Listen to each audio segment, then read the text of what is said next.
गुरु प्यारी सात संगत जी, आप सभी को प्रेम भरी राधा स्वामी जी। सात संगत जी, आप जी को जैसे कि पता है, बाबा जी महाराज जी ने आज चंबा सेंटर में ही संगत को दर्शन दिए। सात संगत जी, चंबा सेंटर बहुत ही छोटा और बहुत ही प्यारा सेंटर है जी, लेकिन बाबा जी महाराज जी की मौज देखिए, वहाँ जाकर संगत को दर्शन दिए और सवाल जवाब भी किए, जिनके कुछ चुनिंदा सवाल जवाब है जो हम आप जी के लेकर आए हैं जी। तो सवाल जवाब में अंत तक जरूर बने रहिएगा। देखिए बाबा जी महाराज जी ने क्यों कहा कि बेटा अभी मैं जिंदा हूँ, अभी थोड़ा सा बस बूढ़ा हो गया हूँ, इसलिए हर सेंटर पे दर्शन दे रहा हूँ। तो वीडियो में अंत तक जरूर बने रहिएगा। तो चलिए हम चलते हैं आगे। साथ संगत जी, एक लड़के ने सवाल किया, बाबा जी परमार्थ क्या है? एक तरफ तो सत्संग में कहते हैं कि भजन बंदगी करो, और फिर दूसरी तरफ कह देते हैं कि बिना परमात्मा के परमार्थ नहीं हो सकता। तो क्या इसका मतलब है? बाबा जी कहते हैं बेटा, परमार्थ का मतलब है परम का अर्थ। और आगे बाबा जी समझाते हैं, असल में हम मालिक के साथ जुड़े हुए हैं। बाबा जी कहते हैं बेटा, हमारा दायरा बहुत छोटा है, हमें परमार्थ का एहसास तक नहीं है, इसलिए हमें लगता है कि मालिक हमसे दूर है। आगे बाबा जी समझाते हैं बेटा, जिस दिन परमार्थ का एहसास हो जाएगा ना, तो फिर कुछ फर्क नहीं रहेगा परमात्मा में और हम में। बाबा जी कहते हैं, आत्म में राम, राम में आत्म, जिन गुरु विचारा।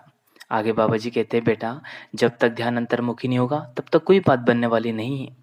तो फिर आगे सवाल किया उसी भाई ने कि बाबा जी, जो देवी देवता होते हैं क्या वहाँ हमारी भजन बंदगी के लायक होते हैं? तो बाबा जी कहते हैं बेटा, भक्ति का मतलब है अंतर्मुखी।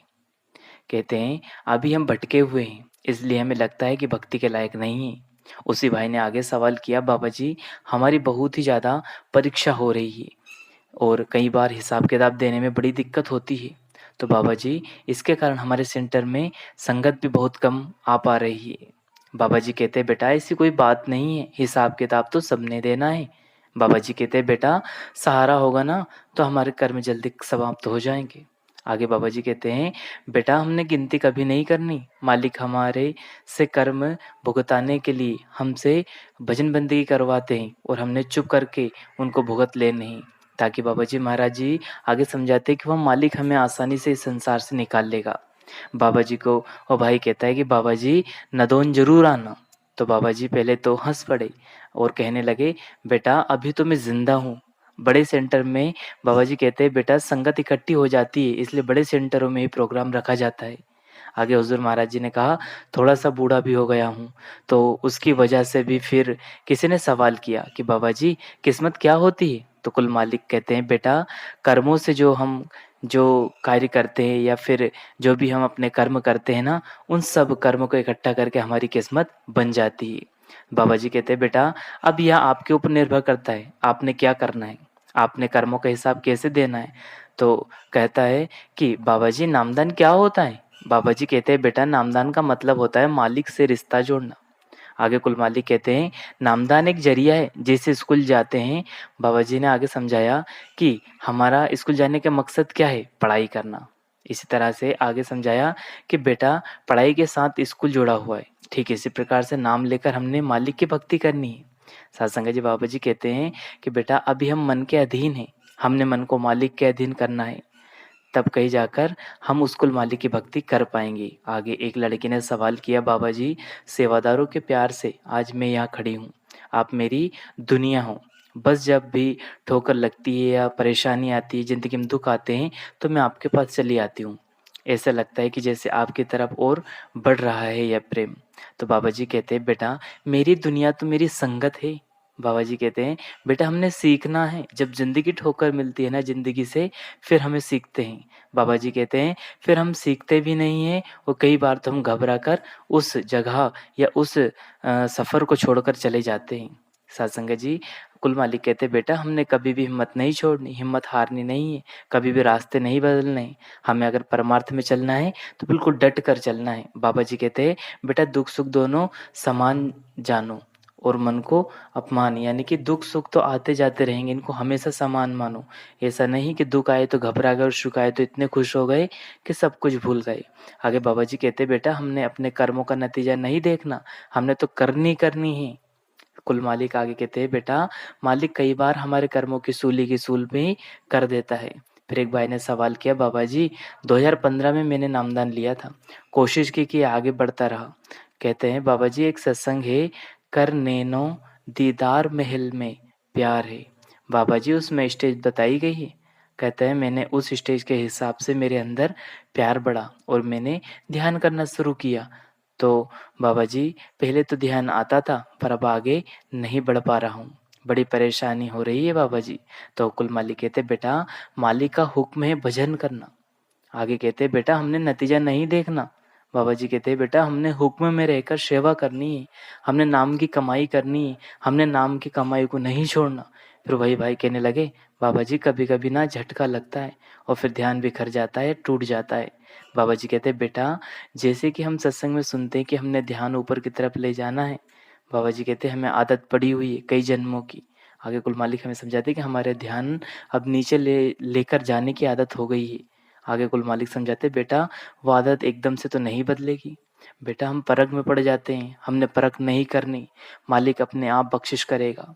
बाबा जी से आगे समझाते हैं कि मैं सेवा पर आता हूँ। बाबा जी कहते हैं बेटा सबसे बड़ी सेवा तो भजन सिमरन है, भजन सिमरन जरूर करे। फिर किसी ने सवाल किया कि बाबा जी आप जानते हो। बाबा जी कहते बेटा मेरे जानने की बात नहीं या तो आपके जानने की बात है। बाबा जी कहते बेटा सो जन निर्मल जिन आप बचता। बाबा जी कहते बेटा अपनी पहचान जब तक नहीं होगी ना हम भटकते ही रहेंगे। कुल मालिक आगे कहते बेटा जब हमारे को अपनी पहचान हो जाती है ना फिर हमारी जो कमजोरियां होती है ना वो अपने आप दूर हो जाती है। फिर वही बहन कहने लगी बाबा जी कई बार कोई क्रोध करता है तो आगे से फिर रिएक्ट हो जाता है, कई बार गुस्सा आ जाता है। बाबा जी कहते हैं बेटा हम मुसीबत के ऊपर ध्यान देते हैं, हम हर हाल के ऊपर ध्यान नहीं देते।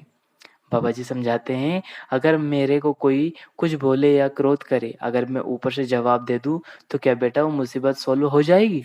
बाबा जी कहते हैं बेटा प्रॉब्लम और बढ़ जाएगी। आगे बाबा जी समझाते हैं बेटा हमने चुप हो जाना, हमने प्रॉब्लम की तरफ चलना नहीं है, हमें उस पर ध्यान नहीं देना, हमें आगे बढ़ना है। जितना हम उस पर ध्यान देंगे उतना ज़्यादा हम परेशान हो जाएंगे। फिर किसी ने सवाल किया बाबा जी सारे जगत जात पात में अंतर क्यों करते हैं। तो कुल मालिक कहते बेटा मालिक कभी जात पात में फर्क नहीं करता।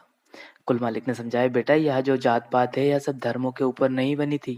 बाबा जी कहते हैं बेटा क्या कभी वृक्षों ने पूछा है कि हमारी जात पात क्या है। कभी वृक्ष कभी कुदरत ने पूछा है हमारी जात पात क्या है। बाबा जी बेटा समझाते हैं कि इसका संबंध हमारी अज्ञानता के साथ है। आगे बाबा जी कहते हैं बेटा जो जात पात है ना वो कामकाज के ऊपर बनाई गई थी। आगे कुल मालिक कहते हैं जो जात पात है ना वो कामकाज के हिसाब से 4 वर्गों में बांटी गई थी। कुल मालिक सब समझाते हैं कि सबसे छोटा वर्ग है वो किसान होता है। बाबा जी आगे कहते हैं किसान का बेटा हूँ। बाबा जी कहते हैं बेटा पखा साहब हुए हैं, उन्होंने समझाया है पखा पखा को नहीं सबकी गठरी लाल ग्रह खोल नहीं जानते ताते भये कंगाल। फिर किसी ने सवाल किया बाबा जी आपने बोला था कि जहाँ जहाँ भी कोविड सेंटर की सेवा चल रही है आपने कोविड में कहा था कि मैं सभी सेंटर में वहाँ जाऊँगा। तो वहाँ भाई कहता है बाबा जी आप हमारे सेंटर में नहीं आए। तो बाबा जी कहने लगे मैं तो बूढ़ा हो गया, जवान होता तो आ भी जाता। सत्संग जी बाबा जी कहते बेटा बुढ़ापे में तो आराम से भी चलना पड़ता है।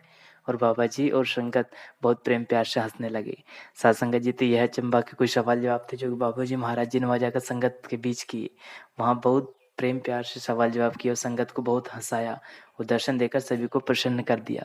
तो सत्संग जी बाबा जी महाराज जी की कुल मालिक की दया मेहर है जो कि यार वो छोटे छोटे सेंटरों पे मौज हो जाती है और वहाँ दर्शन देने चले जाते हैं। या आज के चंबा संघ सत्संग सेंटर के कुछ चुनिंदा सवाल जवाब था। अगर यह वीडियो आपको पसंद आया तो लाइक करें, शेयर करें, चैनल को सब्सक्राइब करके बेल आइकन को प्रेस कर ले जिससे कि आपको ऐसी वीडियो मिल सके। जी अंत में आप सभी को प्रेम भरी राधा स्वामी जी। शुक्रिया, टेक केयर।